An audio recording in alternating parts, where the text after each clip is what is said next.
Jerry Coleman alongside Dr. Derek Papp. We're here at Good Samaritan Hospital. On the web, you can find them at goodsam-md.org. Dr. Papp, thanks for being here. Let's talk about Peyton Manning's neck injury. He missed the entire year. Surprised that he did? I'm not sure I'm surprised that he did. It's a pretty significant surgery that he had, and I think he was, his course was complicated by the fact that his neck didn't fuse, and so he underwent a couple of surgeries to try to help that fusion proceed. How much of a red flag is it that he had to endure repeated surgeries, not just one?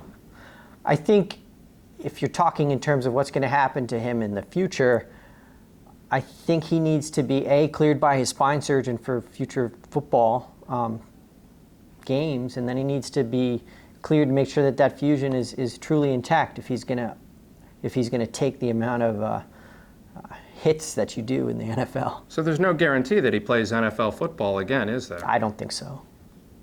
Not at all. Now, as far as afterlife goes, he has a family, he has a wife, he's made a lot of money.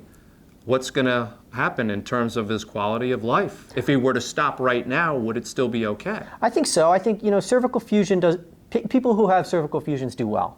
And I think they're able to return to normal everyday activities. And for you and me, normal everyday activity doesn't mean getting hit by Terrell Suggs when you're trying to throw a football to somebody 20 yards down the field.